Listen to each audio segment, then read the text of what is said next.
Plagiarism क्या होता है उसके बारे में हम लोग पढ़ने वाले हैं। तो क्या होता है, कितने टाइप्स का होता है, ये सारी चीज़ें हम लोग जानेंगे।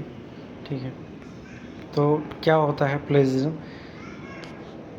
तो यहाँ पे इसका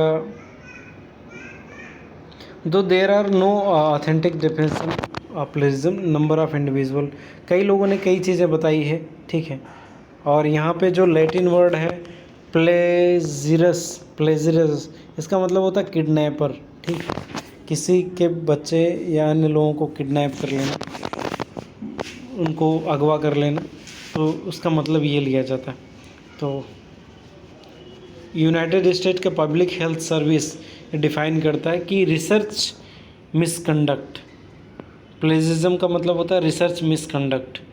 और अगला होता है फैब्रिकेशन, फैल्सिफिकेशन और plagiarism in the proposing, performing और रिव्यूइंग द रिसर्च और द रिपोर्टिंग रिसर्च रिजल्ट्स।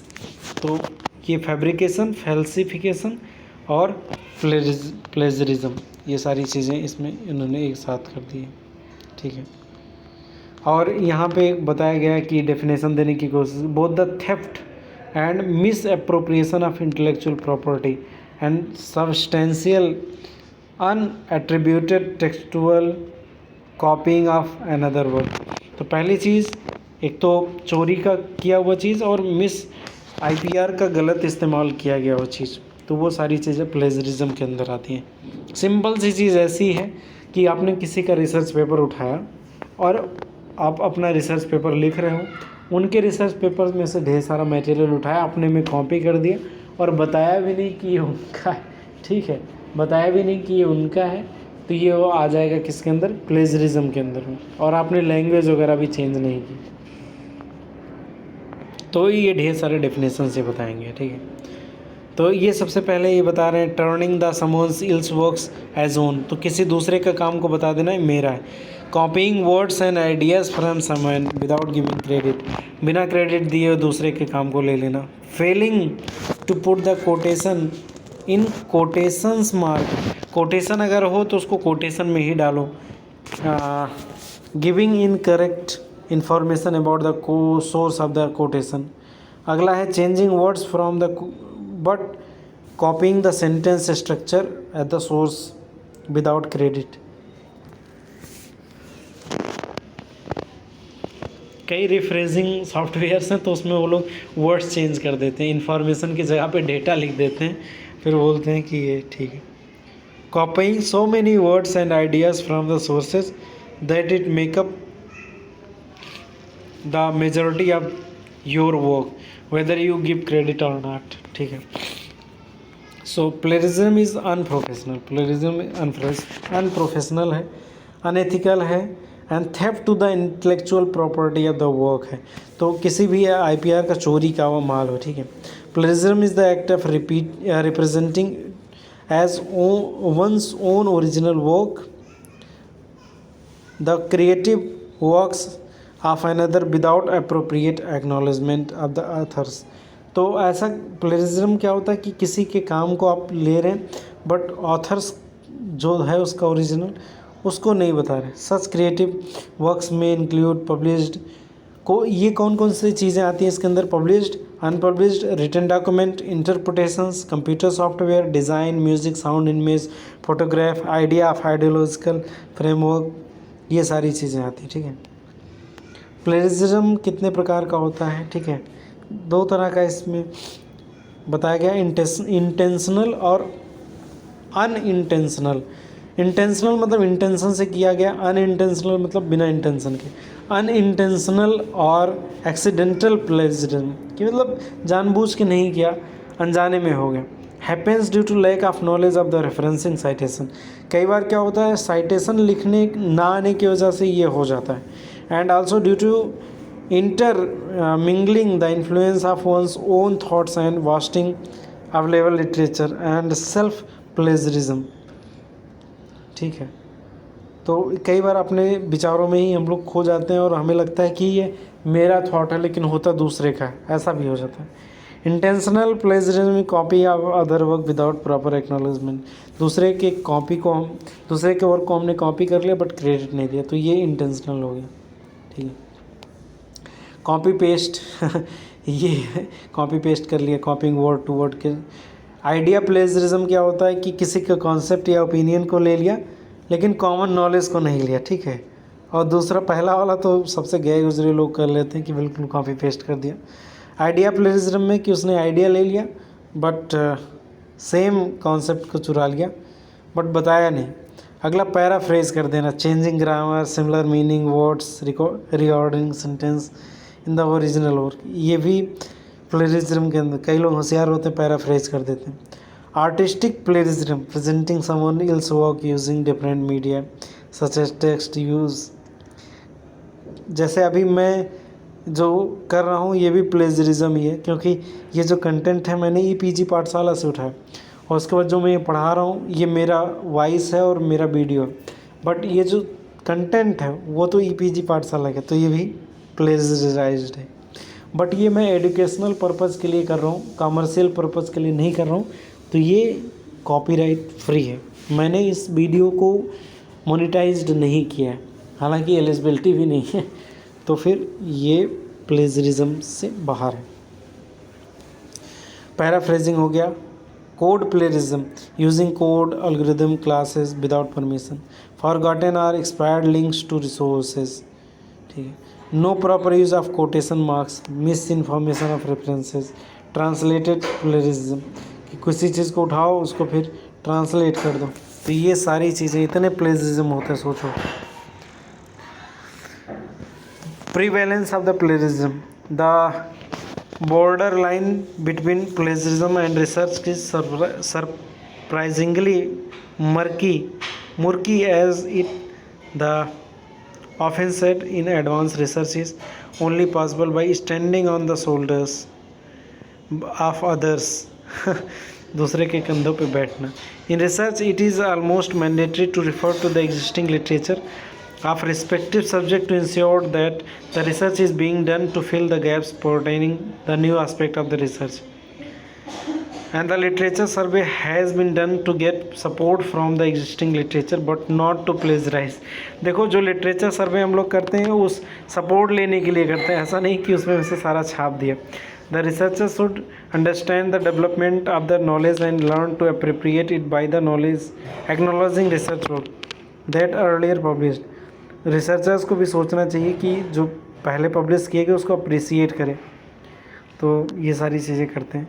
तो कई बार क्या होता है कि प्रॉब्लम आ जाती क्योंकि लैक ऑफ रिसर्च स्किल नहीं होता, lack of writing skill, problem in evaluating internet resources, confuse about how to cite resources, misconception about terminology, pressure, poor time management, organisational skill, product oriented writing, assessment, cultural factors, ये सारी चीज़ें आती हैं। ठीक है, some other resources of plagiarism as follows, laziness, fear of failure, language jargon, publish to prosper and recognise amongst the peer. तो ये कुछ कारण होते हैं जिससे हम लोग प्लेजराइज करते हैं। सम केसेस ऑफ प्लेजरिज्म, तो कुछ ऐसे केसेस हुए हैं। Society of science values has listed following the instances of plagiarism. तो इसमें बता रहे हैं कुंडू ये क्या क्या कब कब हुआ था। ठीक है, तो इन्होंने this case is misrepresentation of the data in the JBC publication by doctor Kundu and his students. तो देख रहे हो पूरा नाम उनके साथ है, लोग बदनाम करते हैं। आहित्या राजू केस, तो सोच लो, केसेस पढ़ लो और सुधर जाओ। खनुजा सेलादुराई केस अन्ना यूनिवर्सिटी के, वेंकर आईआईटी के नाम बिल्कुल साथ में दे रहे। मसेलकर केस हो गया, कारमेसु एंड शर्मा सची जेएनयू के हो गए। बताओ, एलिज्ड that professor, Chiranjeevi case professor, बाप रे। Plagiarism detection. Plagiarism can be detected with the little effort by the experienced scientists and faculty members who are engaged in the highly specialized area। तो मतलब देख के तुरंत उनको पता चल जाता है कि ये प्लेजराइज्ड है यार, क्योंकि जो आप पढ़ते रहते हैं, उस फील्ड के एक्सपर्ट हैं, उनको पता चल जाता है। तो प्लस आजकल क्या है कि ऐसे बेस्ट वो आ गई हैं, जैसे शोध शुद्धि करके चलता है, तो उस सॉफ्टवेयर में डालो तुरंत बता देगा कहाँ कहाँ से लिया है, इवन कब लिया है ये भी बता देगा, कब लिया है, किस टाइम लिया है, किस डेट को लिया है, यहाँ तक। प्लेजरिज्म कैन बी डिटेक्टेड, इतने भयंकर तरीके से सोच, पीयर ड्यूरिंग सेमिनार्स कॉन्फ्रेंस, ये सारी चीज़। Further detention can be either manual और कंप्यूटर, तो दोनों जगहों से किया जा सकता है। मैनुअल डिटेक्शन में, मैनुअल डिटेक्शन कैसे होता है, though the manual detection is difficult, ये तो कठिन होता है, however it can be achieved by the deployed strategic assessment skills, तो कुछ स्किल्स होती हैं। Detection plagiarism is relatively easier task for well experience scientist and faculty member and the reviewer in the highly specialised area research, तो इन लोगों को तुरंत पता चल जाता है किसके थॉट्स हैं।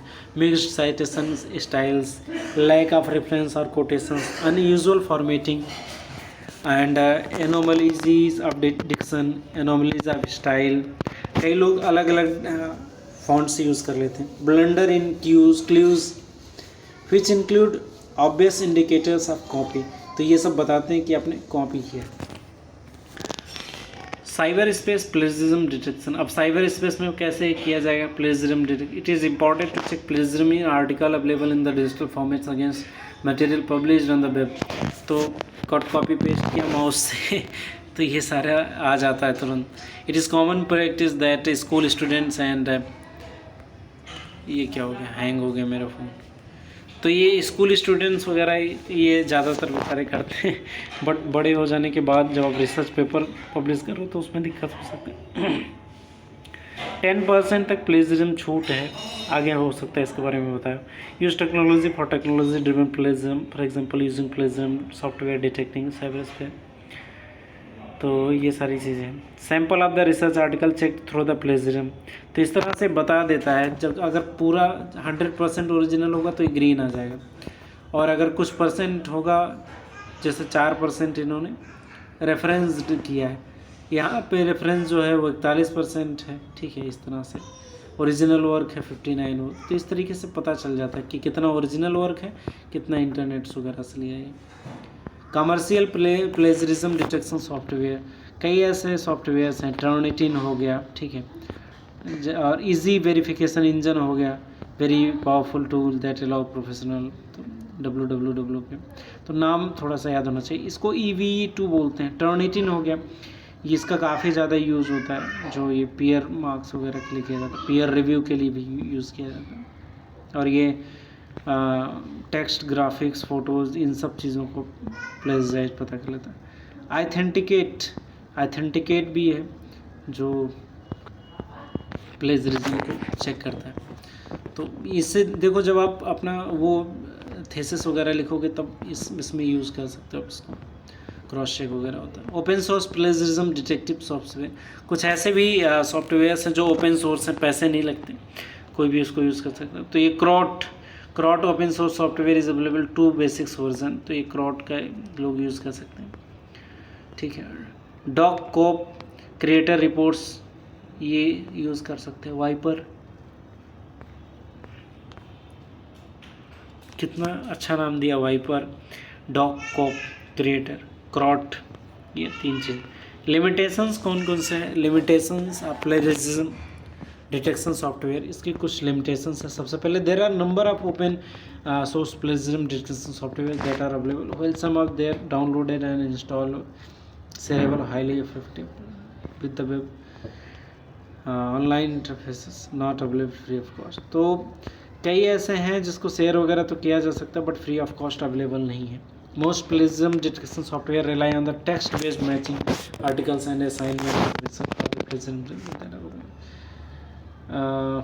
in the database proprietor as such as assignments articles using material not including in the database cannot be detected.